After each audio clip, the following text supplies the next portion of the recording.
Um cachorro não se importa com o valor do seu salário. Ele não liga para a sua roupa, não tira extrato bancário, não sabe o que é dinheiro, viagem para o estrangeiro, nem quer morar em mansão. Ele só quer o seu carinho. E quem sabe um cantinho dentro do seu coração. O amor tem 4 letras e, por certo, 4 patas. Não diferencia ouro de um pedaço de lata. Não fala, não sabe ler, mas diz tudo para você com o poder do seu olhar. Tão puro e tão leal, tem o dom especial de sempre nos perdoar. Eu nunca vou entender a tamanha pretensão de um homem que se diz mais sabido que um cão. Na nossa sociedade repleta de vaidades e de sentimentos banais, para o homem poder crescer, ele teria que renascer, igualzinho aos animais. Chama O Homem e o Cachorro, do Braulio Bessa. Bom dia. Eu que agradeço a oportunidade, Carla, de estar aqui com vocês. É um prazer imenso. É um prazer inenarrável estar aqui no Vet We Care, esse domingo de manhã chuvoso, com dificuldade para chegar, e vocês aqui dispostos a estarmos juntos para conversar.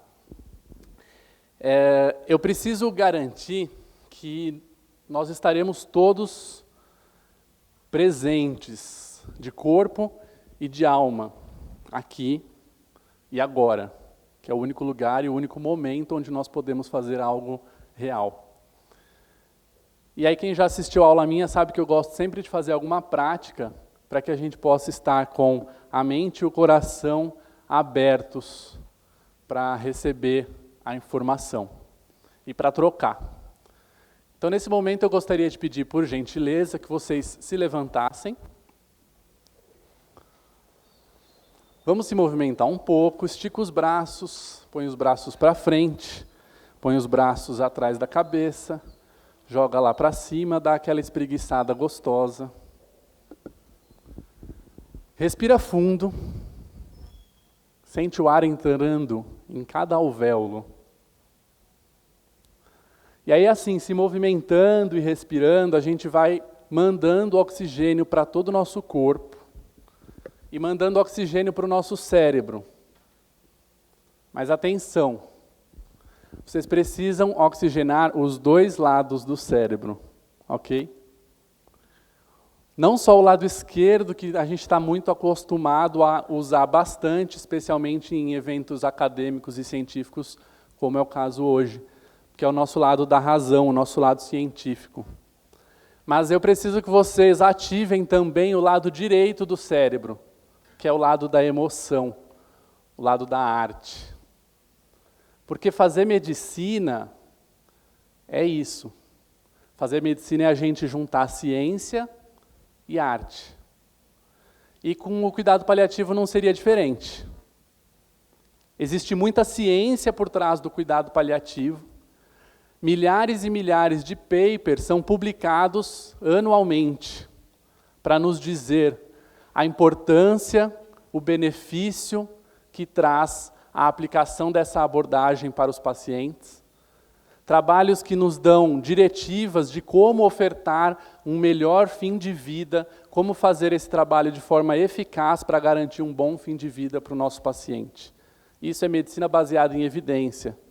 Quer dizer que quando eu pego uma população com um N grande, aplico uma abordagem, uma terapêutica nessa população, repetidas vezes, isolando as outras variáveis, controlando essas variáveis, e eu obtenho, de forma repetida, um padrão que apresente uma significância estatística, então eu posso atestar que há um alto grau de evidência de que essa prática é efetiva para obter esse determinado desfecho. Isso é medicina baseada em evidência. Já vou pedir para sentar. Mas cuidado paliativo, como eu disse para vocês, também é arte. Porque a gente lida diariamente com os nossos pacientes que são verdadeiras obras de arte, são verdadeiras obras-primas, são únicos.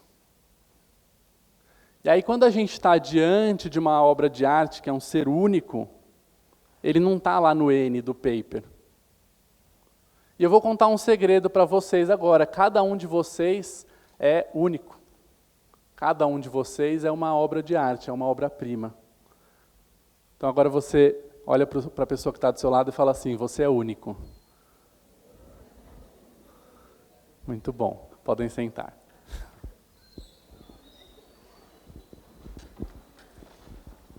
Quando eu estou diante de uma obra de arte, eu preciso me debruçar sobre essa obra. Eu preciso olhar atentamente para ela. Eu preciso conhecer a sua história, nos mínimos detalhes. Preciso conhecer cada detalhezinho dessa obra de arte, para eu poder, então, tentar minimamente compreender o que esse meu paciente e essa sua família estão passando. Para eu tentar dimensionar, ter uma ideia, ter uma noção de qual é a dimensão e o grau do sofrimento que eles estão passando por estarem naquela condição. E aí eu estou falando do primeiro princípio dos cuidados paliativos, que é o exercício da empatia. A capacidade de eu enxergar o mundo sob a ótica do outro, perceber a situação sob a ótica do outro, sem deixar de ser eu mesmo. E aí eu ponho isso em prática através da compaixão, me colocando à disposição para ajudá-lo.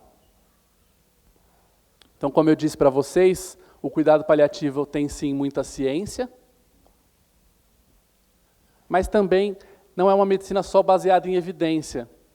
A gente não se contenta só com isso. Nós fazemos também uma medicina baseada em valores, uma medicina baseada na individualidade, na biografia e na complexidade de cada ser com o qual eu estou trabalhando.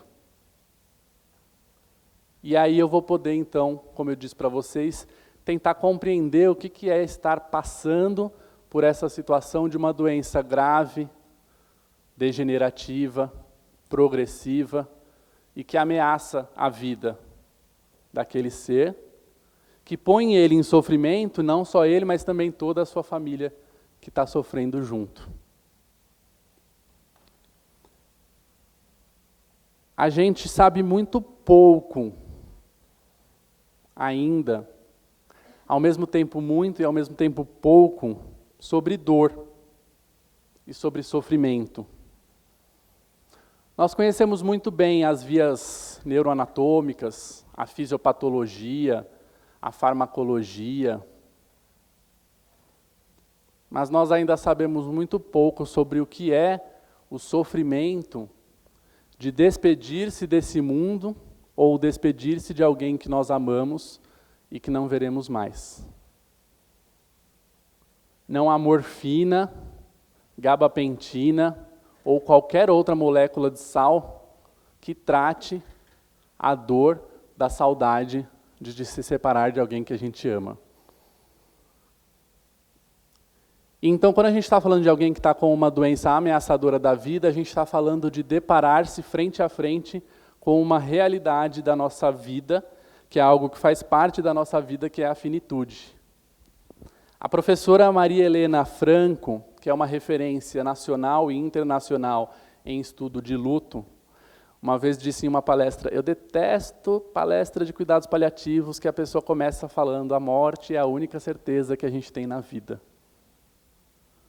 E aí, para não cometer essa gafe e não cair como mal visto aos olhos da professora Maria Helena, e não começar falando isso, eu trouxe então, eu trago essa tirinha do Snoopy, que é um jeito diferente da gente dizer.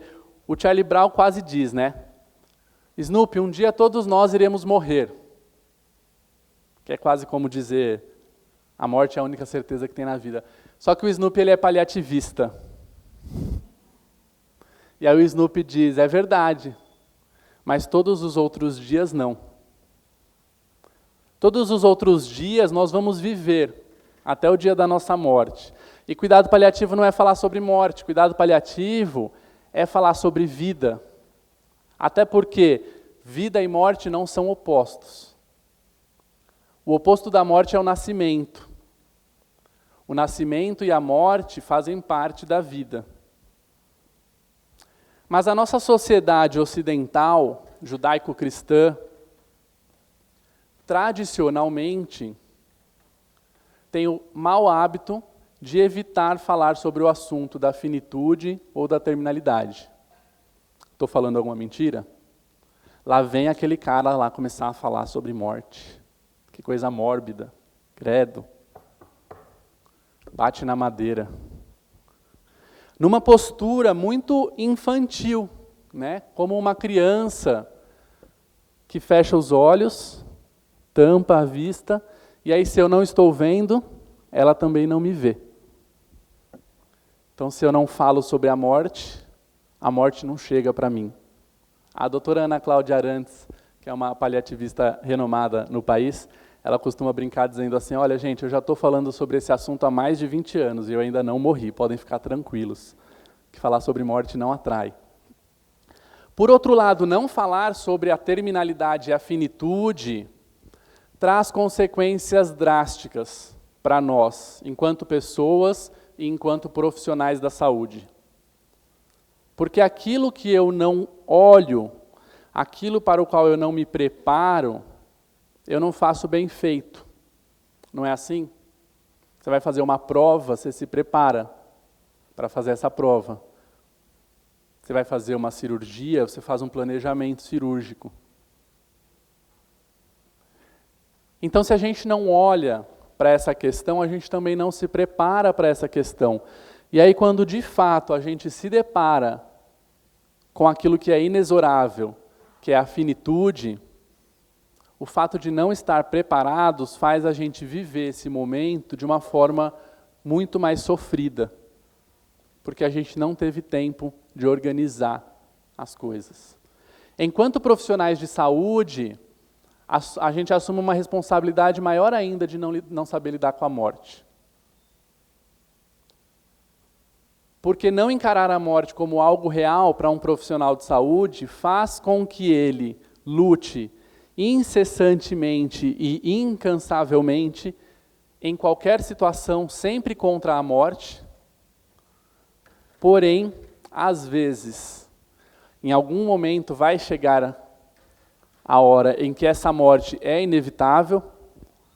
E aí, se por um lado é muito importante a gente lutar contra a morte, e isso caracteriza aquilo que os profissionais de saúde mais gostam de se orgulhar de fazer, que é salvar vidas. Quando a vida chega ao seu momento de término, e eu não reconheço a morte como algo natural, a gente passa a fazer uma coisa chamada distanásia. A gente começa a fazer o processo de morte ser pior por excesso de medidas que tentam reverter um processo irreversível.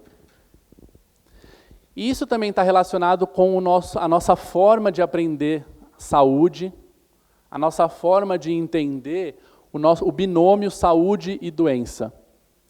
O nosso atual paradigma, dentro desse binômio saúde e doença, é um paradigma centrado na doença. O que é um paradigma? O paradigma é uma verdade incontestável que serve de base num determinado tempo e espaço para que a ciência se estruture em cima daquele paradigma. Então, por exemplo, nós vivemos há algum tempo o paradigma do geocentrismo, que entendia que a Terra era o centro do universo. E todas as fórmulas e teorias eram criadas em cima desse paradigma. Acontece que ao longo da história, algumas teorias não se encaixam dentro do paradigma. E aí, quando a gente tem uma teoria que não se encaixa dentro de um paradigma, em filosofia da ciência a gente chama isso de anomalia. E quando diversas anomalias começam a aparecer repetidamente num mesmo período, acontece o que a gente chama de uma revolução científica. A Terra não é mais o centro do universo, porque esse paradigma não está se sustentando. Muitas anomalias estão mostrando para a gente que a gente precisa mudar o paradigma. E aí a gente muda para o heliocentrismo. O nosso paradigma atual de saúde e de doença, centrado na doença, entende que o corpo dos animais é um resultado de reações biológicas moleculares e que o resultado dessas reações biológicas e moleculares a gente chama de vida. Quando algo interfere no equilíbrio dessas reações, que nós chamamos de homeostase, dá-se o nome para esse desequilíbrio da homeostase de doença. Isso é uma convenção. Convencionou-se, no modelo ocidental, a chamar o desequilíbrio da homeostase de doença. E aqui eu estou falando de medicina ocidental, que é aquilo que minimamente eu tenho algum conhecimento, porque se a gente for falar na visão milenar chinesa, vai ser bem diferente.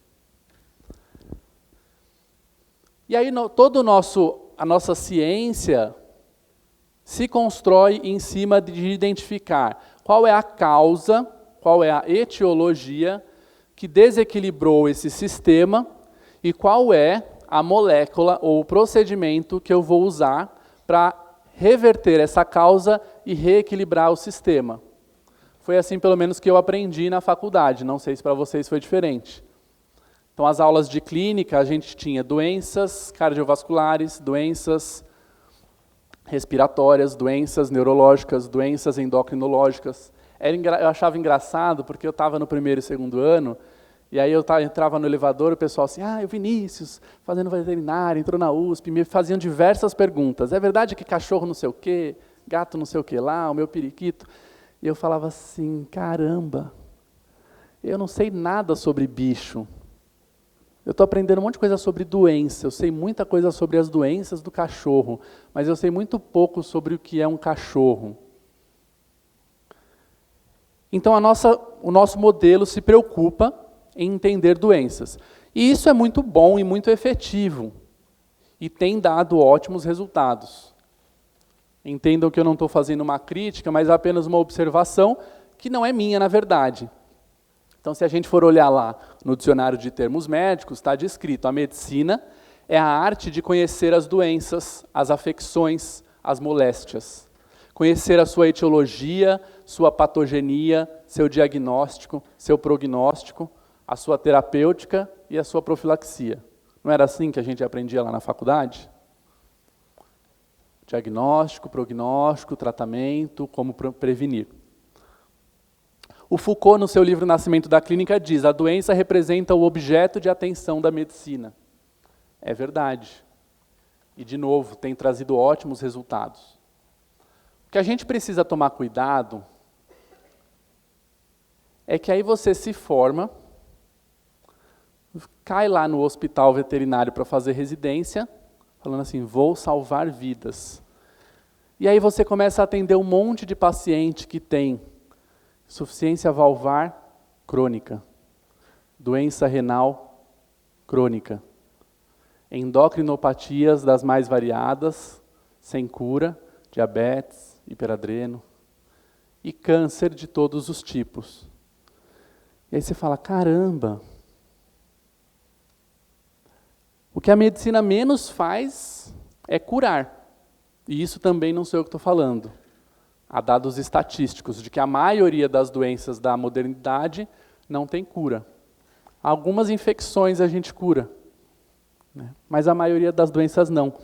E aí quando você se depara nessa condição de que, caramba, eu queria cuidar das doenças, queria tratar e curar as doenças, e as doenças não têm cura, e algumas delas são muito graves, e inexoravelmente vão levar esse paciente à morte. Se a gente não está preparado, isso pode ser bastante frustrante. Você fala, eu fui fazer medicina veterinária para todo paciente que vai morrer. E aí quando eu comecei a estudar cuidados paliativos, ainda ouvi e ouço bastante de muitos colegas assim, cuidado paliativo é aquilo que a gente sempre fez, mas não tinha esse nome, né? Porque a gente só controla as doenças. A maioria das doenças a gente não tem cura, mas tem controle. E aí no final vocês vão me dizer se cuidado paliativo é só essa parte de controlar a doença ou algo mais. Acontece que quando alguém adoece, e essa pode ser considerada uma anomalia ou uma expansão da visão desse atual paradigma que eu apresentei para vocês, a doença ela é um pedacinho importante do que chega lá no consultório como demanda para a gente. Só que existe, antes da doença, um ser que adoeceu. Esse ser faz parte de um sistema, que é uma família, que faz parte de um outro sistema, que é uma comunidade, que está inserida num contexto socioeconômico. E este ser que adoece vive uma coisa que a gente chama de experiência de doença. Sabe o que é experiência de doença? Experiência de doença é aquilo que você tem, que você sente no seu corpo e que está impactando a sua vida antes de você ir no médico e receber um diagnóstico. Antes de ser taxado lá um CID para aquilo que você está sentindo, aquilo é uma experiência de doença. E como aquilo afeta a sua vida? Ah, a Dona Maria está com tosse há 3 meses, improdutiva e que não passa. E ela está preocupada, porque ela fuma muito. Será que pode ser algum problema no pulmão? Será que isso passa para o meu filho? Será que eu vou morrer disso? Olha quanta demanda gerando uma experiência de doença, que quando a gente vai ao médico, não é investigado. Né? E aí eu tenho certeza que mais de 90% das pessoas aqui saem da consulta do médico frustrado, dizendo, caramba, o cara não entendeu, nem olhou direito para mim, não era isso que eu queria. E muitas das vezes vai num outro médico, para tentar ser atendido nessa sua demanda, porque o médico não olhou a sua experiência de doença.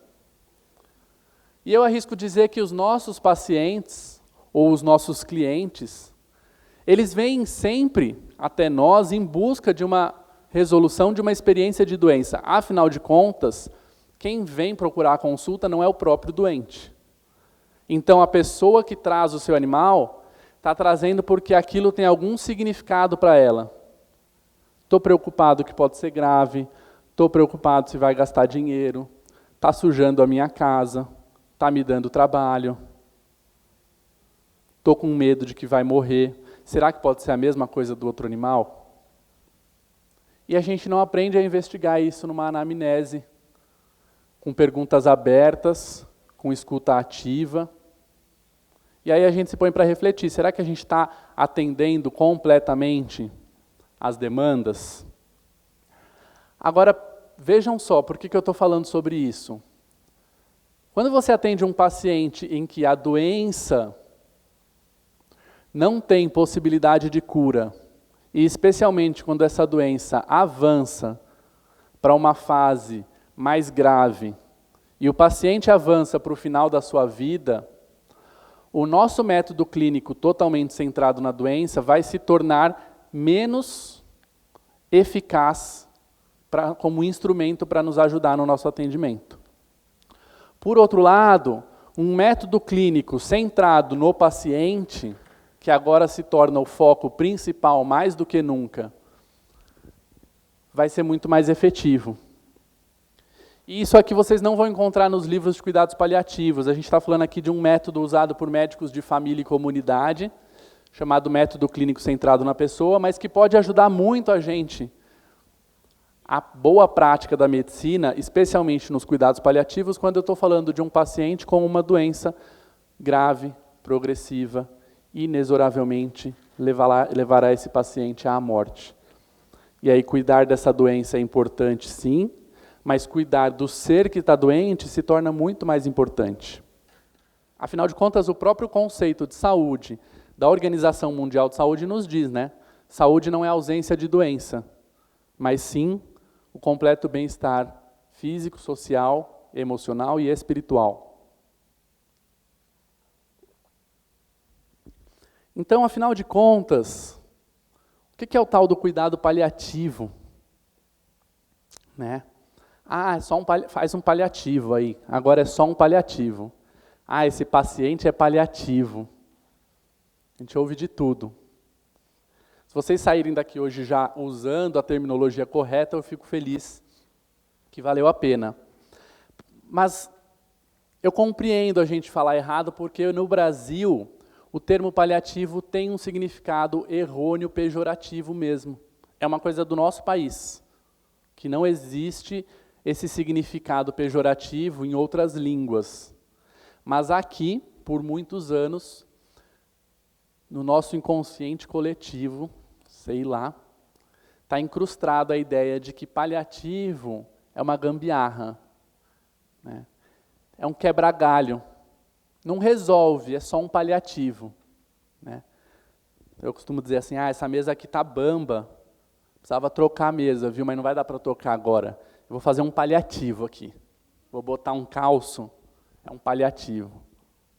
Ou pior ainda, um paliativo. O cara que fala paliativo, ele não entende mesmo qual é a etimologia da palavra. O termo paliativo vem do latim pallium. Pallium, em latim, é o nome de um manto, de um capote, utilizado por peregrinos nos caminhos de peregrinação para se proteger das intempéries. Um manto protetor. E então, quando a Cicely Saunders começou a fazer cuidados de fim de vida com pacientes que estavam morrendo, e isso se expandiu para o mundo e foi lá para o Canadá, ganhou força, optou-se por trazer do latim o termo pallium, fazendo uma alusão a esse manto de proteção que nós vamos estender sobre o nosso paciente e sobre a sua família, para protegê-lo das intempéries trazidas pela doença. A intempérie da doença, a gente traduziu isso em português com uma outra palavra, que é chamada de sofrimento. Então, quem adoece, a doença traz junto consigo uma carga de sofrimento. E não é só o sofrimento físico. Dói o físico, dói a falta de ar, a fadiga, as lesões na pele. Mas dói também o emocional. Daquele pequeno poodle que pela primeira vez, depois de 14 anos, vai dormir fora de casa e ter que ficar trancado na gaiolinha para receber oxigênio e a terapia para o seu primeiro edema pulmonar. E ele vai ficar com medo, ansioso. Isso é um sofrimento também, que a gente precisa cuidar. A família também vai ter um sofrimento emocional. Porque essa notícia de que ele tem uma doença crônica, grave, progressiva, degenerativa e inexoravelmente fatal, é um primeiro luto antecipatório que pode estar anunciando em breve, em mais ou menos tempo, uma separação. Existe um sofrimento social, de mudança de rotina, de quebra do mundo presumido, aquele mundo presumido onde estava tudo ok. A gente gozava de boa saúde, o cachorro era saudável, estávamos felizes e, opa, agora a rotina foi mudada por visitas frequentes ao hospital, exames, gastos. E, em última instância,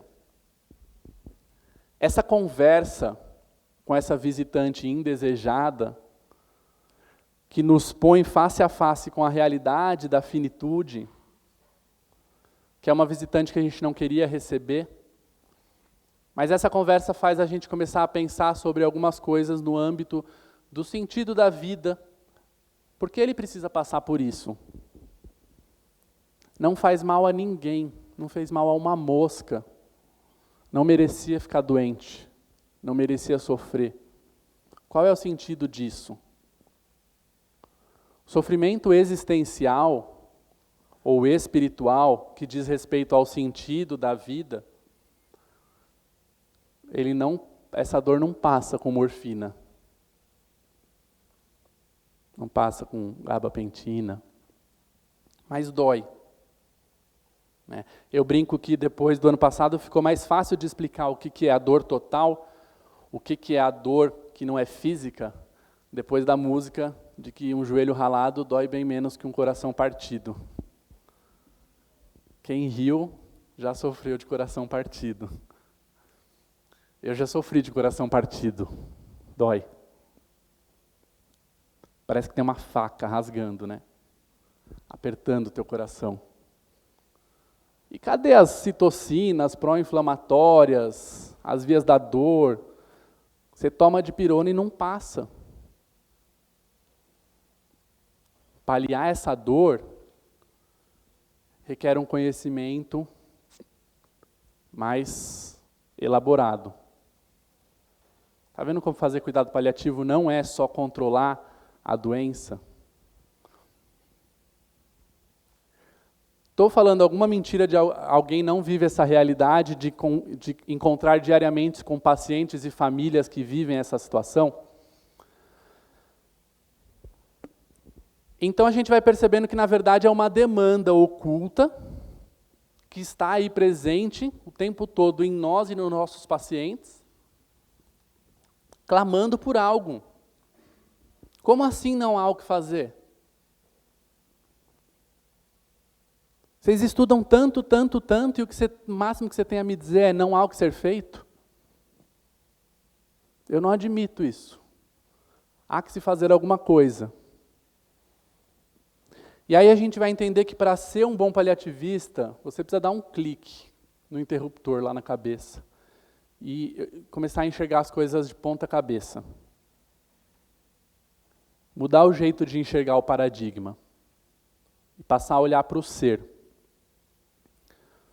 Qual que é o objetivo, então, dessa abordagem? O objetivo do cuidado paliativo, é claro, é ofertar conforto e qualidade de vida para pacientes e seus familiares que estejam nessa condição de fragilidade, de vulnerabilidade, de sofrimento causado por um problema de ordem física, por uma doença, que traz então consequências físicas, emocionais, sociais, espirituais e que ameaça a vida desse paciente. Já falei um monte de coisa das próximas, né? Para quem que é cuidado paliativo? Cuidado paliativo é para o paciente com câncer. Geralmente é a principal resposta. E eu já me adiantei, né? O cuidado paliativo ele é para qualquer paciente que esteja em condição de vulnerabilidade e de sofrimento decorrente de uma condição ameaçadora da sua vida, porque estar nessa condição traz como característica esse sofrimento, e não só o ser que está doente, mas a sua família é considerada como uma unidade de cuidado para o paliativista. Porque quando você adoece, você nunca adoece sozinho. Quando o teu gato ou o teu cão adoecem, a família inteira sofre junto. E esse sofrimento também é objeto de interesse do paliativista, que não está focado no cuidado com a reversão da doença. O que não significa que não vai haver esse cuidado. O cuidado ele é multidisciplinar e multidimensional. A gente vai ver então mais para frente que o paciente recebe sim o cuidado para a sua doença e paralelamente o cuidado para ele e para a sua família que estão em sofrimento. Pacientes em sofrimento, com doença congênita ou adquirida, que estejam dependentes ou vulneráveis, são os pacientes eletivos para cuidados paliativos. Então, agora a gente está montando um serviço de ambulatório de cuidados paliativos lá no Pet Care, e aí levanta a anteninha assim, quais pacientes são eletivos para se beneficiarem desse serviço? E aí percebam que não significa que esse paciente está deixando de receber o acompanhamento clínico ou do especialista cardiológico, oncológico. Cuidado paliativo não é fazer menos, não é deixar de fazer. Agora ele é só paliativo. Cuidado paliativo é fazer mais. A gente agrega à terapêutica e à abordagem desse paciente um cuidado multidimensional. Dentro desse contexto da terminalidade, a gente precisa entender então que as doenças têm um padrão na forma de evoluir.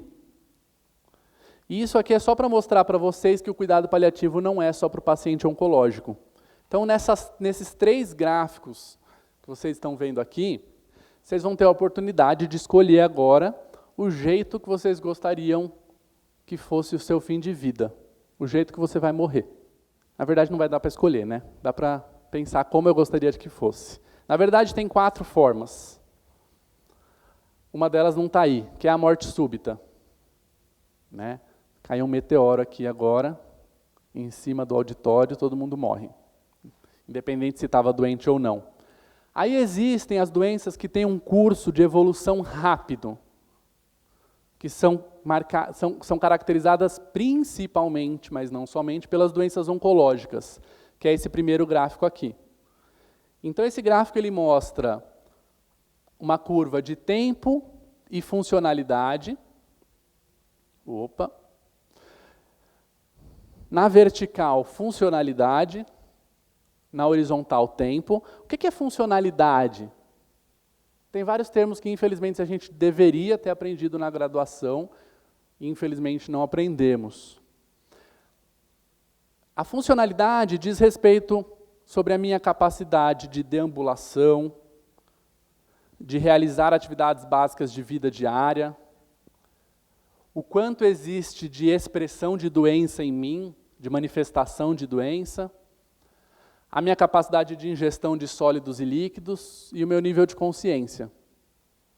E a gente mede essa funcionalidade em porcentagem. Então, hoje, a maioria de nós está com uma funcionalidade próxima de 90% a 100%, que é o caso do começo ali da curva, quando o cara recebeu um diagnóstico de uma doença, por exemplo, oncológica, e que a funcionalidade ainda estava meio boa, na verdade boa. Porém, a partir de um momento, ela tem uma queda aqui bastante abrupta até o 0, que é quando não há mais funcionalidade do corpo. Mas não é só assim que as doenças evoluem. Se a gente for olhar o padrão das doenças crônicas de insuficiência orgânica, como insuficiência hepática, insuficiência renal, insuficiência cardíaca, a curva é um pouco diferente. Então, essa curva é marcada por uma funcionalidade que já não é muito ótima constantemente. Então, o cardiopata está lá meio cansadinho, não consegue fazer as suas atividades com tão bem quanto fazia antes, o apetite está meio diminuído. E aí ela é marcada por quedas abruptas dessa funcionalidade, que são intercorrências de agudização dessa doença. Um edema pulmonar, uma agudização da doença renal. E esse padrão de doença ele é marcado por um avanço, então, intermitente, no qual, após cada crise, a minha funcionalidade nunca mais é a mesma. E aí eu estou mostrando esses gráficos para vocês. O último é o das doenças neurodegenerativas, que é uma queda de funcionalidade muito, muito, muito lenta. Então, a funcionalidade não está boa desde o começo para o neuropata, mas ele pode ficar com aquela doença por muito tempo.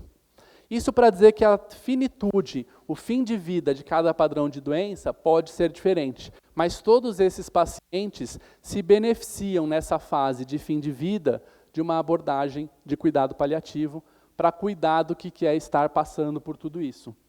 A título de curiosidade, algumas literaturas americanas que vocês possam ler vai dizer que terminalidade ou fase final de vida são os últimos 6 meses de vida, isso falando em ser humano. Né? E terminalidade não tem nada a ver com tempo. A terminalidade está relacionada a isso que eu mostrei para vocês. Uma condição de uma doença grave, crônica, progressiva, degenerativa, ameaçadora da vida. Isso é uma doença terminal. Vejam, uma doença terminal. Não existe um paciente terminal. O paciente é o paciente. Mas ele está acometido por uma doença que é terminal. E quando a gente vê que ele está avançando ali para o fim da curva, a gente consegue compreender que esse paciente está avançando para a sua fase final de vida. O termo paciente terminal ele acaba estigmatizando e também é pejorativo. Outro dia eu vi no Facebook uma foto de um rapaz careca por causa de quimioterapia, chorando, é uma foto antiga, e dizendo assim: hoje foi o dia mais triste da minha vida. Fui considerado um paciente paliativo. Triste foi ver essa postagem, né? Porque ele só está falando isso porque é um reflexo de como a gente entende as coisas no nosso país. Mas a primeira coisa que eu pensei é assim: que sorte a dele poder estar num serviço, num hospital onde exista um serviço de cuidados paliativos para cuidar dele, em primeiro lugar, porque não é uma realidade ainda no nosso país. Ter um serviço de cuidados paliativos dentro de um hospital veterinário é algo muito inovador, porque muitos hospitais humanos não possuem equipe de cuidado paliativo. E esse paciente não entendeu, porque talvez a equipe que cuide dele não entendeu que o cuidado paliativo não é empurrar o paciente terminal, que não há mais o que fazer, para ficar lá olhando para ele. Não fazemos mais nada. Eu costumo dizer, né? Às vezes chega o cliente para mim e fala assim: a gente veio procurar cuidado paliativo, porque a gente não quer fazer nada. Fala assim: como você imagina que foi uma especialização de 2 anos sobre como não fazer nada? Há muito o que se fazer, e é muito difícil, não é fácil. Pensa: sofrimento físico, social, emocional, espiritual, dor da alma, cuidar de tudo isso não é fácil. Essa questão dos 6 meses é porque lá nos Estados Unidos, o Medicare, que é o serviço de saúde lá do país, ele só aceita pagar para que o paciente seja internado numa unidade de cuidados paliativos se houver uma previsão de tempo de vida de 6 meses desse paciente. Como se fosse possível para algum médico ter bola de cristal e dizer: esse paciente tem 6 meses de vida, né? Mas só a título de curiosidade para vocês saberem de onde vem essa ideia. Quando então é o momento certo de eu encaminhar ou indicar o meu paciente para que ele agregue ao seu tratamento o acompanhamento por uma equipe de cuidados paliativos? Percebam que eu estou sendo muito cuidadoso nas palavras, de que eu não estou falando assim: vou jogar o meu paciente lá para o cuidado paliativo e não tenho mais o que fazer com ele. Quando que eu faço isso? A gente ainda não tem condições de ofertar o cuidado paliativo como ele deveria ser, porque quando a gente vai mudando a cabeça e conseguindo entender a grandeza do que é isso, muitas vezes as pessoas começam a falar assim: todo mundo precisa de cuidado paliativo, eu estou precisando de cuidado paliativo agora, né? O momento ideal de indicar o paciente é a partir do diagnóstico de uma doença ameaçadora da vida. Porque ali no diagnóstico, aquele paciente morreu pela primeira vez. Quando você disse a palavra linfoma, dali para frente, a pessoa não está mais ouvindo mais nada que você falou. Morreu um pedaço ali, ao receber o diagnóstico. Saiu um pedaço do meu chão. E ali precisa ter alguém para cuidar. A gente fala em abordagens paliativas, que às vezes nesse começo da doença a gente vai precisar fazer. Não é um cuidado integral, abrangente, amplo, completo, mas abordagens que são necessárias. E aí você estuda, então, 30 horas de comunicação em saúde para aprender a boa prática da comunicação clínica, que não é falar sobre saber explicar direito a doença, fazer desenho, ser didático, não usar jargão técnico. O melhor instrumento de um bom paliativista é um bom par de ouvidos. E saber se comunicar, antes de mais nada, é saber ouvir, com todos os seus poros, o que aquela pessoa está te dizendo. E às vezes a melhor resposta que você pode dar naquele momento é calar. Porque quando você faz silêncio, com o seu silêncio você está dizendo: eu sei que não há nada que eu possa dizer que tire a dor que você está sentindo agora. Eu estou paliando, eu estou cuidando. Às vezes o cuidado paliativo não é o que você faz. Aquilo que você não faz de excesso também é importante. Esse é um estudo icônico e clássico, publicado no New England em 2010, que mudou de forma importante o curso dos cuidados paliativos na visão mundial, que avaliou, lá no Johns Hopkins, 2 grupos de pacientes com câncer de pulmão, sendo que o grupo controle recebia apenas o tratamento convencional para o câncer, enquanto que o grupo de tratamento recebia, além do tratamento para o câncer, a abordagem da equipe de cuidados paliativos. E aí esse estudo mostrou que esses pacientes que recebiam cuidados paliativos não só viveram melhor, com menos sintomas, menos dor, menos dispneia, menos ansiedade, tristeza e depressão, mas também viveram mais, porque quem está bem consegue viver por mais tempo.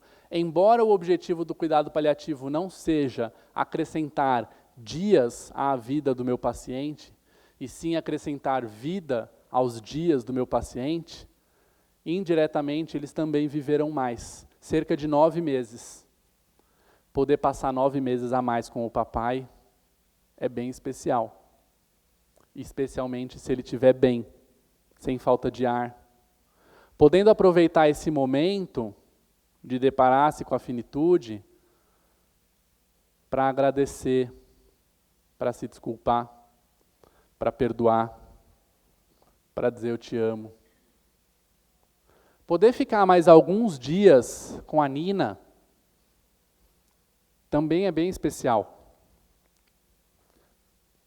Para poder dizer obrigado, eu te amo, eu vou ficar bem. Você cumpriu o seu papel aqui. Especialmente se ela estiver bem, sem dor, sem falta de ar. E a gente tem recursos. Vamos voltar lá para a ciência. A medicina, ela tem recursos incríveis para cuidar de sintomas.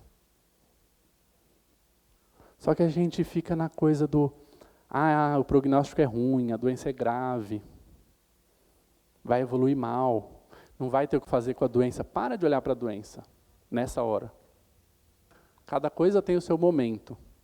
Eu não disse aqui em nenhum momento que tratar a doença é ruim ou errado. Toda semana eu encaminho pacientes meus para UTI. Tá? Pacientes que não são de cuidados paliativos. E até paciente, às vezes, de cuidado paliativo pode ter indicação.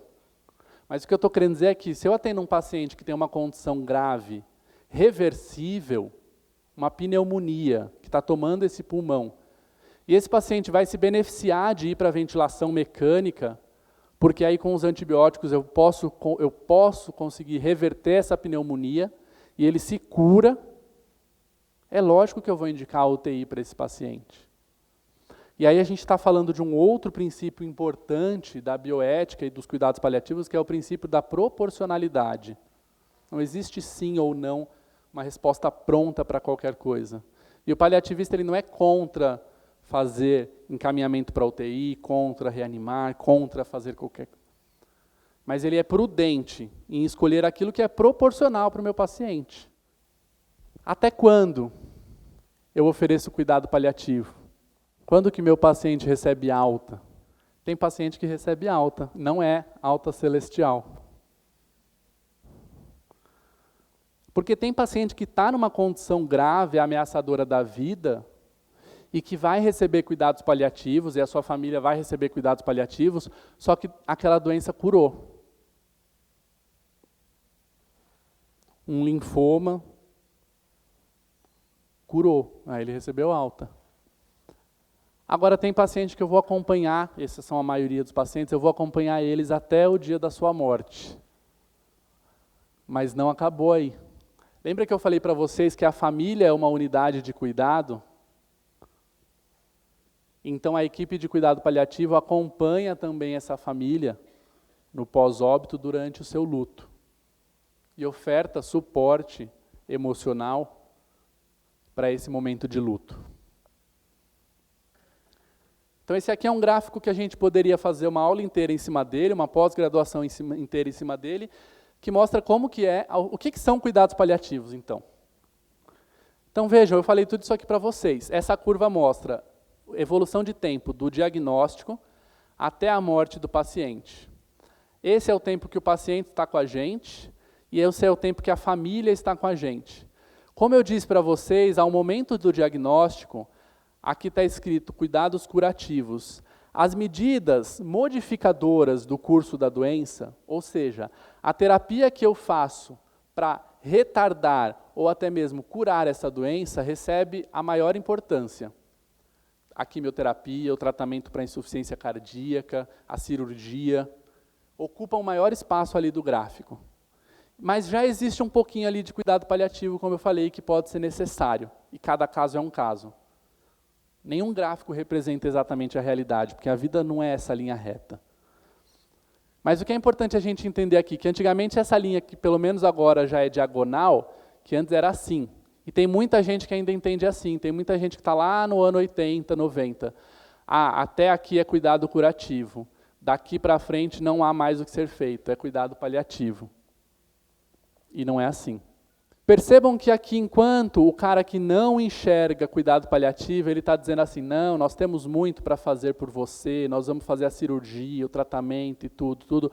Com o passar do tempo, ele vai falando assim, não deu certo, os recursos estão sendo limitados, não conseguimos, tem menos o que fazer, olha, não tem muito mais o que ser feito, olha, não há nada que podemos fazer. Não há o que ser feito. Aí você vira de ponta cabeça e começa a enxergar o gráfico de ponta cabeça. E aí o paliativista está dizendo aqui, olha, eu posso te ajudar a enfrentar isso, eu tenho coisas para te ajudar, confia em mim que a gente está junto e eu vou estar junto com você e você vai dar conta. Olha, eu tenho mais a te oferecer, olha, eu sei que você está precisando muito, eu tenho o que te dar, o que te oferecer. Olha, eu estou com você, eu não vou abrir mão, a gente está junto até o fim. Há muito o que ser feito por você. Então aqui é uma visão para a doença e aqui é uma visão para o ser. E de novo, elas não são opostas, até por isso elas estão aí no gráfico de forma complementar. Tá? E aí chega então, na fase final de vida desse paciente, um momento em que ele se torna refratário à terapêutica modificadora de doença. A quimioterapia não está dando mais nenhum resultado, só efeito colateral. A insuficiência cardíaca não tem lá aquele último estágio dela que é marcado pela refratariedade ao tratamento. Nessa hora é a hora da gente pensar na prudência e na proporcionalidade, o que está fazendo bem para esse meu paciente. Então, quando eu entendo o que é terminalidade, fase final de vida e processo ativo de morte, e quando eu ajo com proporcionalidade e prudência, eu vou conseguir dizer assim, que aqui, para esse meu paciente com uma doença terminal, mas que ele está bem, pode ser prudente e pode valer a pena uma medida que traga para ele algum risco ou algum sofrimento, mas que o benefício supere e vale a pena fazer esse tratamento. A relação custo-benefício diz que vale a pena. Para um paciente que está em final de vida, eu tenho que repensar. Vale a pena o custo-benefício? Você está disposto a pagar o preço? E para um paciente que está em processo ativo de morte, entenda um processo ativo de morte como se fosse o processo de apoptose. A gente não aprendeu sobre a apoptose, a morte celular programada? E a gente não aprendeu que lá na cadeia, na cascata que desencadeia a apoptose, existe um negócio que chama ponto de não retorno? A célula e o corpo, as células individuais e o organismo multicelular funcionam de forma muito, muito semelhante. Então o corpo tem a sua apoptose. E aí ele dá sinais que ele entrou em processo ativo de morte. Para esse paciente em processo ativo de morte, é má prática médica, é um crime e uma crueldade eu instituir qualquer terapia que faça algum mal ou traga algum risco para esse paciente. Não é justo para quem está morrendo ter que aguentar procedimentos que te tragam algum dano. Para esse paciente é meu dever ofertar única e exclusivamente medidas de conforto. para que ele possa ter uma boa morte e digna. E aí onde eu posso fazer isso? Lá no Pet Care. A ideia não era essa, foi um caco. Onde eu posso ofertar cuidado paliativo? O cuidado paliativo ele se faz em rede. Quer dizer que o paciente, o cão, o gato que vai precisar de cuidado paliativo, ele vai ter necessidades variadas. Se ele é um crônico estável, ele consegue fazer acompanhamento rotineiro lá no ambulatório. E a gente vai fazer esse acompanhamento rotineiro. Não marca quando está ruim. Ele vai ser acompanhado longitudinalmente, frequentemente, para a gente prevenir o sofrimento e cuidar desse fim de vida. Agora, se o paciente não tem condições, e aí existem ainda limitações no que a gente vai poder no que a gente pode hoje ofertar de cuidados paliativos para os nossos pacientes. Não se prendam às limitações de dizer assim, tudo isso aí é muito bonito, mas na realidade não dá para fazer. Porque aí a gente não sai do lugar. Então a gente tem limitações sim, mas é começando que a gente vai vencê-las. Então pode ter paciente que pode precisar de um serviço de home hospice, um home care, porque ele não tem condições de ir ao hospital, ou porque para ele pode ser prejudicial ir ao hospital, ele poderia precisar de um atendimento em domicílio que vai ser mais benéfico. O paciente em cuidado paliativo pode precisar estar internado. Nossa, paciente de cuidado paliativo interna? Interna. Se ele tiver uma agudização, uma intercorrência reversível, e que para um bom controle de sintomas, de dispneia, de dor, de náusea, de vômito, a internação vai ser benéfica, ele se interna. E lá naquele gráfico, a última fase que eu mostrava para vocês, chamava hospice. O hospice também vem do latim. Hospice era o nome das hospedarias que existiam nos caminhos dos peregrinos, que recebiam viajantes, doentes e em sofrimento, para acolhê-los. E aí o paliativo também importou essa palavra, porque paliativo tem tudo a ver com acolhimento. Paliar é acolher, é estar ao lado. A doutora Maria Goretti Maciel, uma referência nacional em cuidados paliativos, uma das fundadoras da Academia Nacional de Cuidados Paliativos, ela faz uma reflexão bastante simples e singela e muito significativa, que ela diz, para o teu paciente em cuidado paliativo, você precisa sempre estar ao lado dele. Isso significa que você não pode estar um passo à frente, puxando e forçando o que ele não aguenta, e você não pode estar atrás, dizendo, vai indo que eu estou indo lá. Paliar é estar ao lado, é acolher. O hospice, o termo hospice diz respeito tanto aos cuidados específicos de fim de vida, que é algo diferente de cuidados paliativos, que é mais amplo.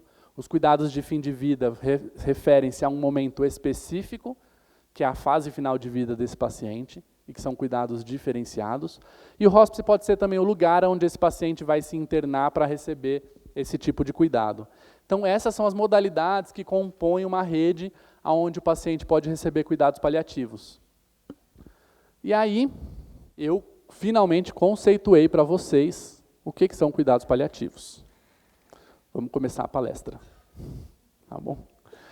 Podia já ter começado com esse slide, né? Era mais simples.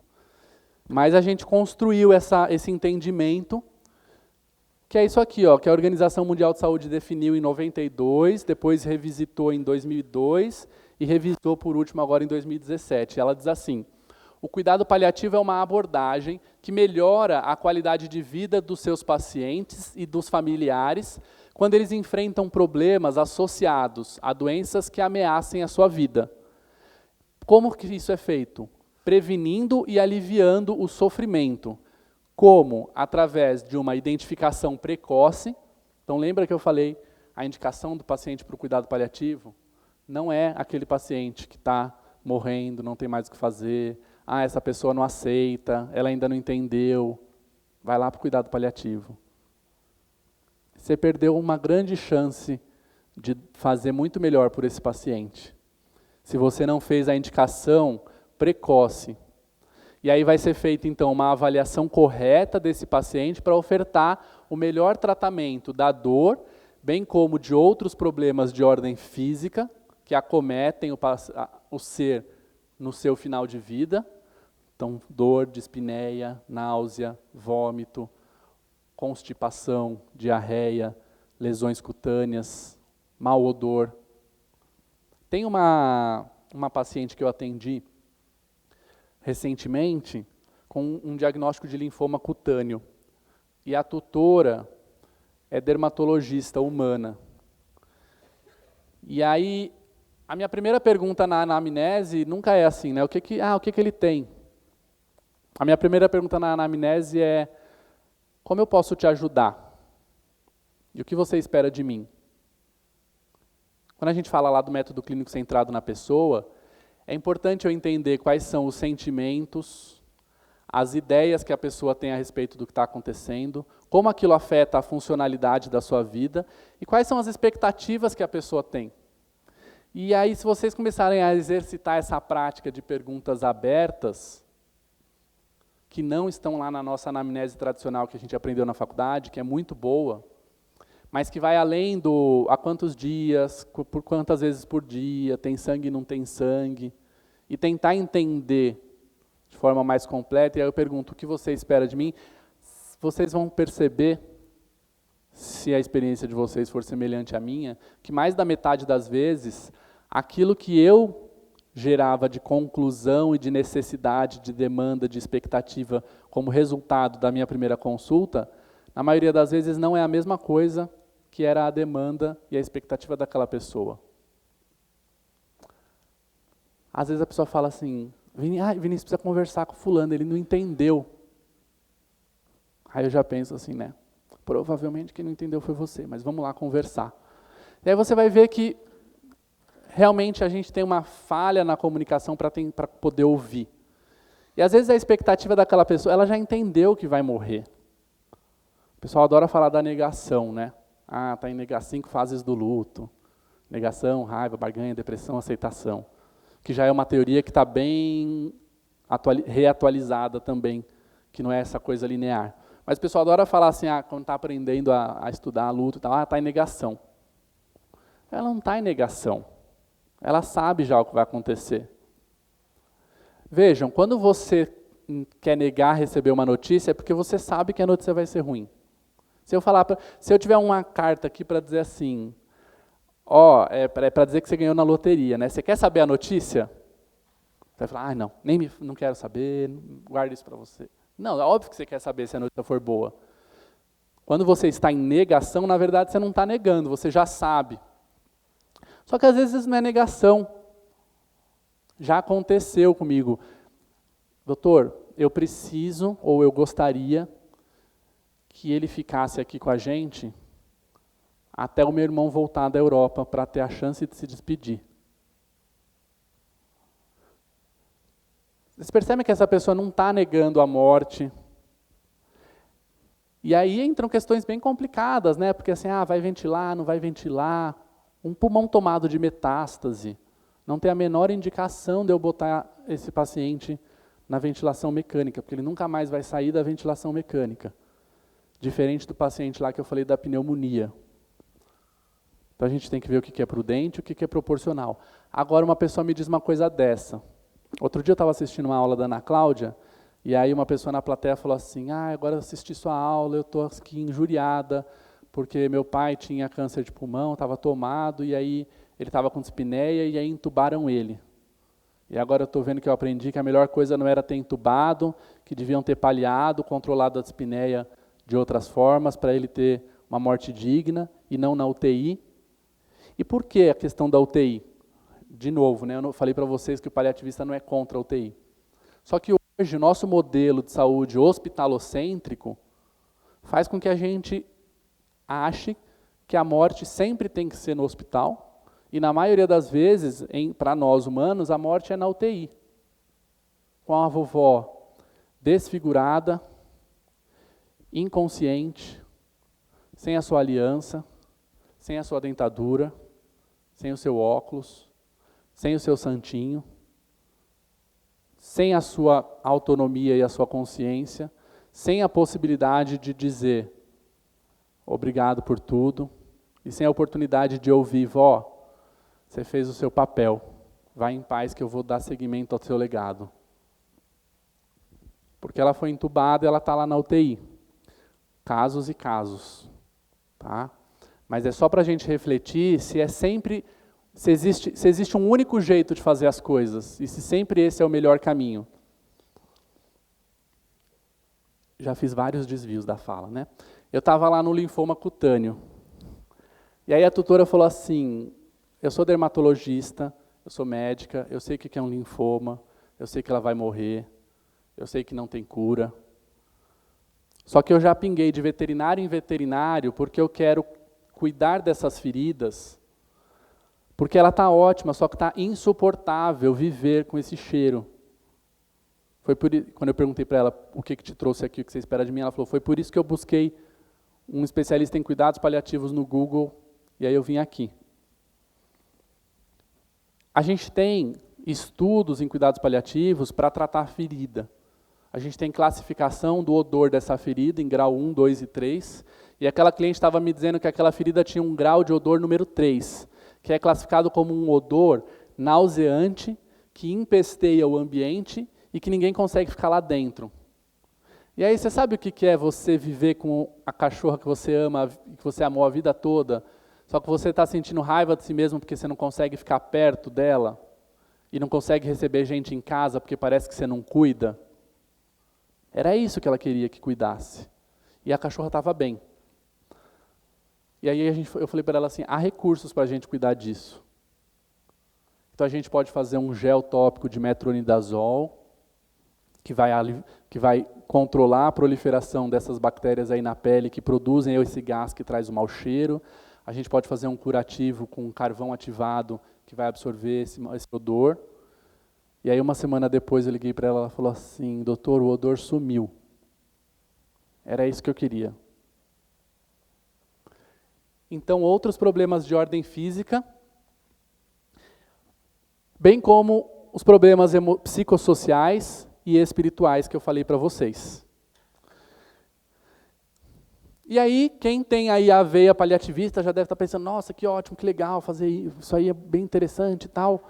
Como é que faz isso? Né? Qual que é o protocolo? Acontece, as pessoas perguntam, qual foi o protocolo para dar certo? Teve um paciente cardiopata, que outro dia postaram no grupo assim, o fulano morreu em casa, aí vários chorinhos e não sei o que e tal. Ele estava tão bem, nossa, ele estava super controlado e aí não acordou. Na verdade eu perguntei, né? Eu falei, como é que foi a morte? Foi muito triste, porque ele estava super controlado, não sei o que, e aí ele não acordou. E aí eu falei assim, conseguimos fazer um trabalho bem feito. Olha só, é triste, mas ele estava super bem controlado dos sintomas. E chegou o momento dele. Qual que é o protocolo, né? Eu falei para vocês, o nosso paciente ele não está lá no paper. Tinha uma paciente que eu atendia com leucemia, e aí ela estava super anêmica, e a gente tinha que tomar a decisão se a gente ia transfundir ou não transfundir. E aí eu joguei lá no grupo da pós e perguntei para os amigos, a pós eu fiz com médicos, né? Mas eles adoravam discutir os casos de veterinária. E aí eu perguntei assim, gente, será que sim, será que não? Eu não sei se é o certo fazer essa transfusão. E aí a minha professora respondeu assim, Vini, olha para a tua paciente, o que ela está te dizendo? Que fácil, né? Queria que ela me dissesse, sim, faça, não faça. Há evidência nível A1 de que fazer vai fazer diferença.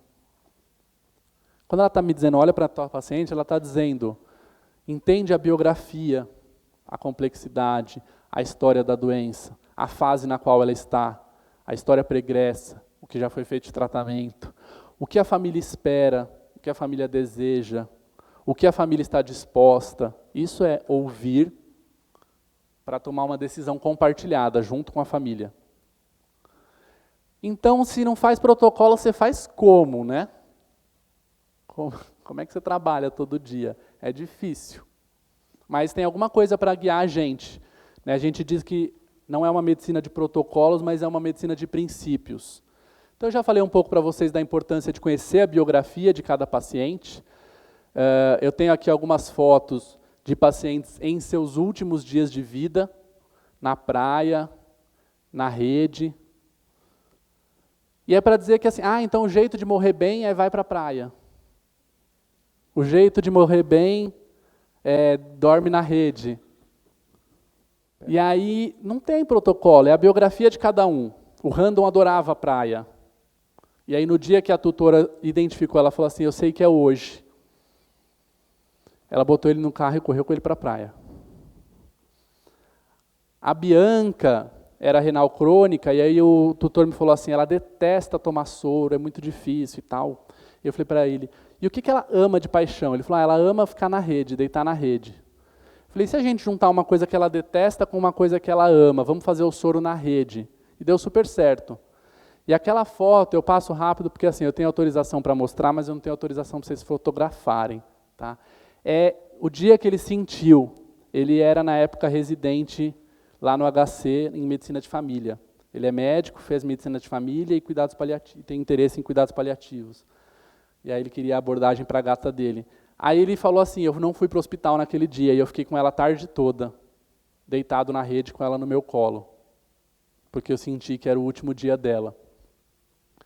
Então tudo isso baseado numa boa comunicação. E aí, como eu falei para vocês, comunicação a gente tem que estudar e treinar a habilidade da escuta ativa. Escuta ativa é que eu não estou só aqui, você está falando e eu já estou pensando no exame que eu vou pedir, no diagnóstico. É o realmente captar o que você está me trazendo. O silêncio, o toque terapêutico. Uma vez me perguntaram assim, mas e aí se você não tem o psicólogo para fazer a abordagem psicossocial, como é que você faz? Os próprios psicólogos dizem, suporte psicossocial, psicoterapia, quem faz é psicólogo. Apoio emocional, qualquer um faz.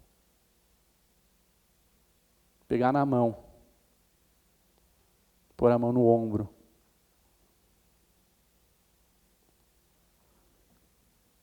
Às vezes, isso diz muito mais. O não verbal representa 70% da nossa comunicação.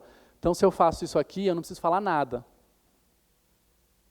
A pessoa, eu estou dizendo para a pessoa e ela está sentindo. Eu estou junto com você. Eu sei que não é fácil.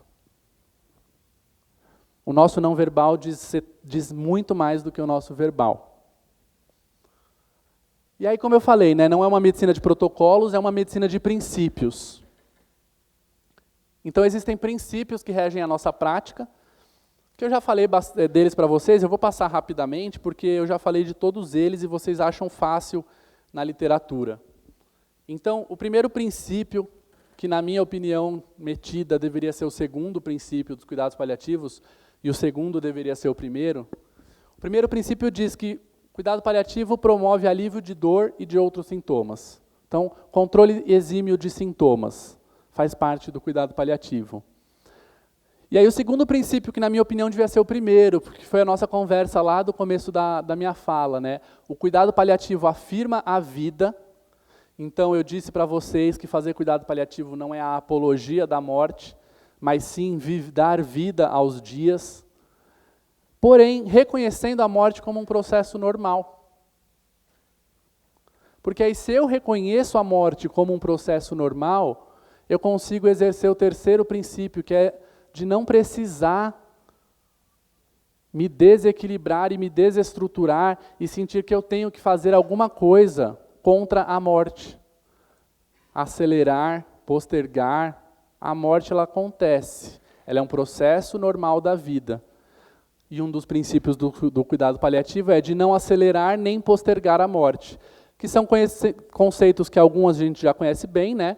A eutanásia a gente conhece bem, é uma prática de abreviar então a vida, ou seja, antecipar a morte, com o objetivo de aliviar ou evitar o sofrimento do paciente. É interessante, né? Porque o objetivo da eutanásia coincide com o objetivo da definição dos cuidados paliativos, aliviar sofrimento. Então a intenção é a intenção de aliviar o sofrimento. O outro oposto, que é prorrogar a morte, esse termo nem todo mundo conhece, a gente chama de distanásia. Dis é aquilo que está disforme, né? Disfagia, dispneia, disenteria.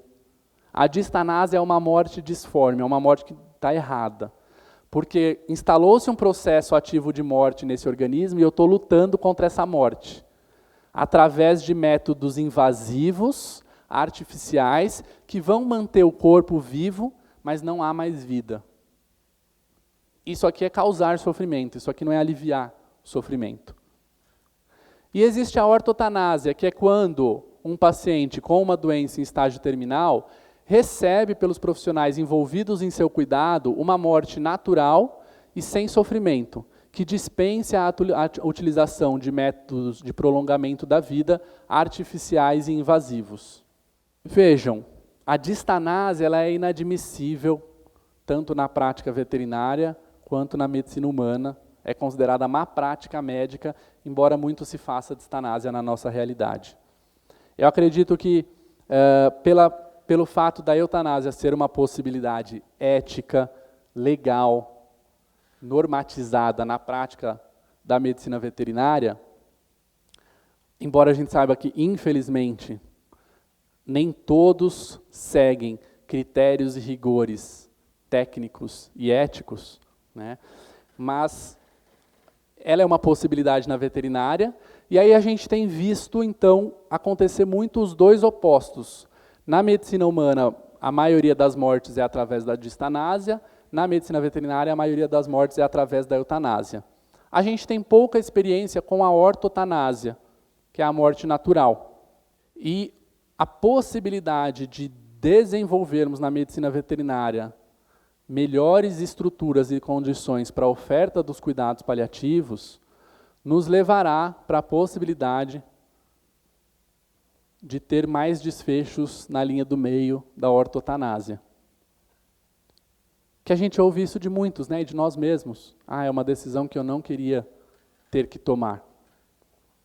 Então, se eu tiver a possibilidade de ofertar para esse paciente, para essa família, que o sofrimento esteja cuidado, eu estou dizendo para ele assim, olha, você dá conta, e eu estou junto, até o fim. O quarto princípio, eu já falei para vocês, integrar os aspectos emocionais e espirituais no cuidado, oferecer suporte para que o paciente viva tão ativamente quanto seja possível, então não é simplesmente sedar o paciente, é tentar controlar sintomas para que ele esteja tão ativo quanto for possível para viver a vida que lhe resta. Oferecer suporte também para a família, como eu disse para vocês, durante a doença e após a doença, e isso é feito através de uma abordagem multidimensional. Se eu estou dizendo que o ser é integral, bio, psico, social e espiritual, é óbvio que um profissional sozinho não consegue cuidar de tudo isso. A gente consegue cuidar do físico. Mas a gente precisa de uma equipe multidisciplinar e multiprofissional para fazer o cuidado completo. Com o objetivo, então, de melhorar a qualidade de vida e influenciar positivamente o curso da doença, lembrando lá do estudo do New England, e iniciando o mais precoce possível, como eu disse para vocês, indicando esse paciente o mais precoce possível. Isso não significa que nós vamos cessar as outras medidas de prolongamento da vida, como quimioterapia ou radioterapia ou exames complementares, desde que eles sejam prudentes e proporcionais. Tá? A gente faz isso por meio de ações paliativas. As ações paliativas são ações extremamente ativas, então cuidado paliativo não é ficar olhando, se parar, parou, não faz mais nada, né? E aqui eu apresento para vocês essa figura doce, terna, incrível, e que me emociona sempre que eu olho para ela, que é quem trouxe para a gente todo esse conhecimento. A Cicely era assistente social, se formou em enfermagem, e enquanto enfermeira, cuidando de pacientes num hospital, onde muitos pacientes tinham doenças fora de possibilidade de cura, um em especial que criou um vínculo muito forte com ela, o David Tasman, pedia para ela, eu quero o que há de melhor na sua mente e no seu coração. Assim, se ele chega para o diretor do hospital e fala assim, a gente não pode deixar esses pacientes largados. Eu acho que eles precisam receber cuidados, eu acho que a gente tem que cuidar deles, dar conforto, aliviar dor, eu acho que eles não podem... Ele falou, você não acha nada. Se você quiser achar alguma coisa, você vai fazer medicina, que você é enfermeira. Ela falou, tá bom. E aí, aos 40 anos de idade, ela foi fazer medicina, se formou médica e fundou o movimento moderno de hospice e de cuidados paliativos. Só para lembrar, então, que fazer cuidado paliativo envolve boa prática de comunicação, equipe multidisciplinar, bom controle de sintomas.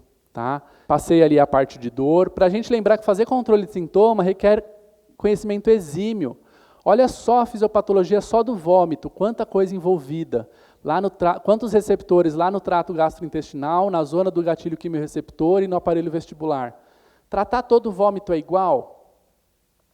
Se o vômito é por compressão, por um linfonodo gigantesco no intestino que está comprimindo, vai responder aos mesmos fármacos do que um vômito por alteração metabólica?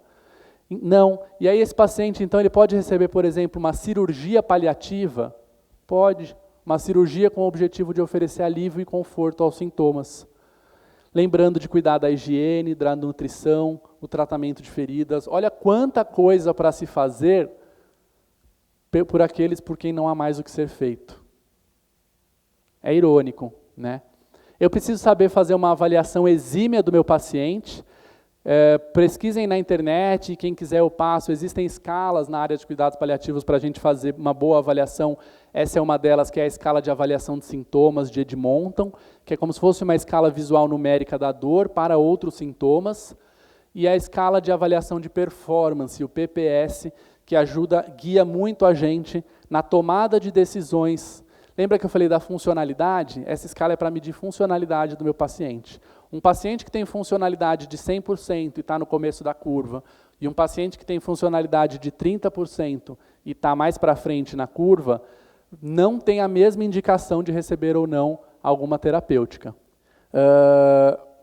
Lembrando, esse aqui é um estudo bastante interessante também, porque ele mostra que cuidar dos sintomas é importante, mas os sintomas por si só não determinam a qualidade de vida. E aí eu gosto de falar bastante disso, porque qualidade de vida é um negócio complexo. Todos os pacientes que chegam para mim, sentam na minha frente e falam, eu não quero que ele sofra, eu quero que ele tenha qualidade de vida. E isso, para mim, não começou a consulta ainda, porque não significa nada. Qualidade de vida é muito complexo e individual de cada um. Para mim, um milkshake de ovo maltine pode ser qualidade de vida. Para uma pessoa que tem insuficiência, intolerância à lactose, pode ser um grande sofrimento. Então, qualidade de vida não está numa tabela. Não dá para pontuar qualidade de vida e muito menos usar essa pontuação para tomada de decisões se eu não estou olhando para o meu paciente. Tá? Quantas coisas envolvidas? Aqui para vocês verem de forma visual o conceito de dor total. Então, todas as questões que estão envolvidas na dor física, emocional, social e espiritual, e tudo isso aqui vai ser objeto de cuidado do paliativista. Já existe também, na veterinária, aquela Associação Americana de Hospitais Veterinários, na publicação deles, uma referência que faz uma alusão ao modelo de dor total da Cicely para os animais, identificando seu sofrimento físico, social e emocional. Espiritual a gente não sabe. Eu não sei dizer se o animal pensa no sentido da vida. Embora na ciência, a ausência de evidência não se signifique uma evidência de ausência. Então, na falta de evidência, eu não posso dizer nem que sim, nem que não. Mas a família eu sei que tem sofrimento espiritual, e a família é objeto de cuidado do paliativista também. Não vai dar tempo de eu falar sobre o cuidado espiritual, mas existem milhares de estudos, e é a área da ciência em que mais saem novos papers todo ano, atualmente, sobre a importância de abordar os aspectos da espiritualidade do meu paciente ou da sua família e a sua eficácia num bom cuidado. E espiritualidade não é religiosidade. A religião ela pode ser um caminho para a maioria das pessoas para a busca da sua espiritualidade, ou seja, do seu sentido de vida. Mas para algumas pessoas elas podem não ter nenhuma religião e buscarem um sentido de vida. Então eu finalizo trazendo essa reflexão para vocês, de que fazer cuidado paliativo é muito mais do que tratar dor, de que fazer cuidado paliativo é muito mais do que não fazer nada. Dá muito trabalho, mas vale a pena, porque os nossos pacientes e as suas famílias estão gritando por isso. Estão implorando. Não dá para me dizer não há mais o que ser feito. E o meu objetivo aqui hoje é tentar mostrar para vocês o que nós podemos fazer, quando pessoas que não sabem o que fazer, dizem que não há mais o que ser feito. Muito além de remédio, né?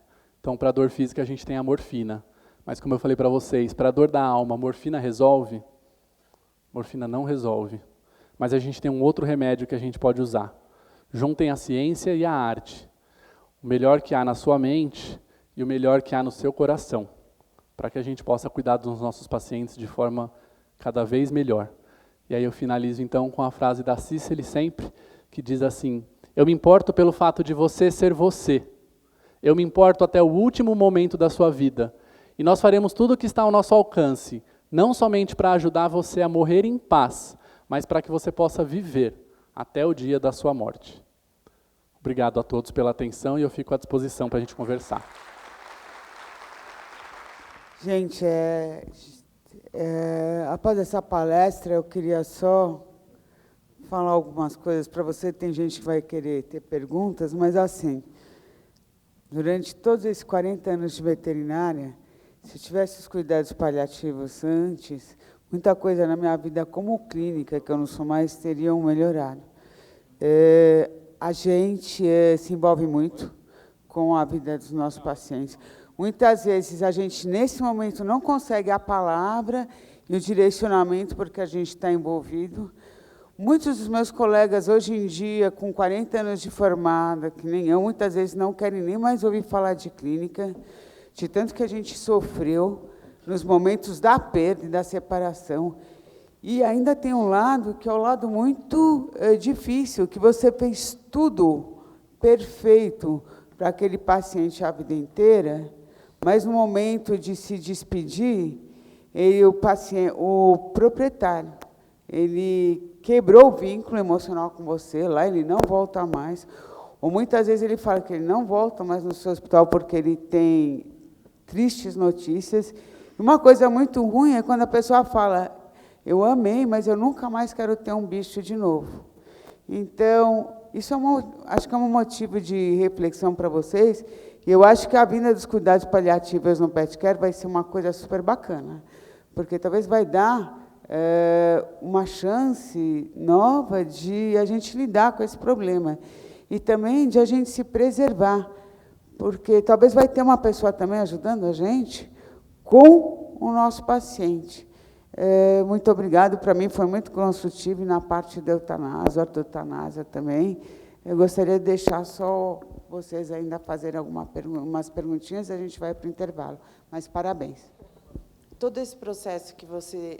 tudo baseado na medicina humana, e aí você extrapolou isso para veterinário, ou já tem uma equipe e já tem a disciplina para cuidados paliativos na veterinária, ou foi tudo do humano mesmo que você trouxe para a veterinária? Meio confuso, mas não sei se não você deu para entender.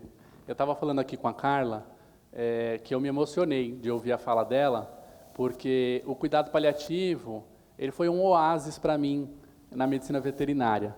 E tem preceptor aqui meu de residência, que não vai deixar eu mentir, que a minha experiência foi semelhante à da Carla, de um caminho para chegar ao cuidado paliativo através de sofrimento próprio. E a busca para o cuidado paliativo foi uma busca de alívio, em primeiro lugar, do seu próprio sofrimento, né? Então, foi um oásis para eu conseguir permanecer na medicina veterinária ao encontrar um jeito de fazer veterinária que fazia sentido para mim, porque do outro jeito não fazia. E eu cheguei à direção do hospital e falei assim: ó, eu estou saindo fora, porque eu não consigo fazer a medicina veterinária desse jeito. Não é certo ou errado, é uma limitação minha. E aí eu perguntei para alguns amigos médicos: olha, se esse paciente que eu atendi fosse um paciente humano, o que vocês fariam de diferente? E aí eu descobri cuidado paliativo. Então a minha busca foi uma busca assim, voraz e incessante na literatura humana, né, onde tem muita coisa. Infelizmente há muito pouco na literatura veterinária. Existe uma edição do Veterinary Clinics of North America de 2011 que é inteira sobre cuidados paliativos. Isso não é nada, né? 11 artigos, não é nada, né? Perto do que a gente precisa e tem, por exemplo, de outras especialidades. há muito pouco de literatura na veterinária, então o trabalho tem sido todo de trazer da literatura humana. Atualmente nós estamos com um curso de formação na veterinária, né? Pela PAV hoje tem um curso avançado em tratamento de dor e cuidados paliativos, de 18 meses, então a gente está trazendo para a veterinária, e a própria prática clínica também é uma fonte de desenvolver isso na veterinária, né, que a gente precisa de espaço para desenvolver. A gente não tem como fazer cuidado paliativo sozinho, como eu falei para vocês. Então, eu fiz questão de que ela subisse aqui, porque a gente trabalha em time, e aí a gente agora abre lá o ambulatório no Pet Care, eu e a Bruna. Eu estarei na unidade, a princípio, do Morumbi, de quintas-feiras à tarde. O ambulatório é de frequência, de frequência constante. O paciente que é incluído no ambulatório, ele vai ser acompanhado frequentemente, ele não vai marcar só quando precisar. Tá? E continua com o acompanhamento com o seu clínico. E a Bruna vai estar em outras unidades, outros horários que ela vai passar para vocês. Oi, gente, tudo bem? Bom, é muito legal estar aqui, porque eu não quero atrapalhar seu horário, já vou passar rapidinho, mas eu já faço parte do Pet Care lá no Tatuapé, então já sou clínica, e é muito legal a gente estar contribuindo com isso e crescendo nessa área e tentar ajudar todo mundo. Eu vou estar, a princípio, no Pacaembu, mas a gente vai passar direitinho, as promotoras vão passar para vocês os horários direitinho, e para vocês conversarem sempre com a gente, sempre que precisarem encaminhar, a gente está disponível para ajudar. E é um prazer estar aqui. E obrigada pela presença, espero que a gente consiga ajudar um pouquinho. Vai ter também no Ibira. Obrigado. Alô. Vai ter também no Ibira e no Tatuapé futuramente. Esses são os primeiros, né? Eu vi que não está meu e-mail ali, para quem quiser me escrever, é viniciusperes.vet@gmail.com. Quem quiser pedir material, o que eu puder ajudar, tá? E para o ambulatório, o contato direto com as unidades do Pet Care.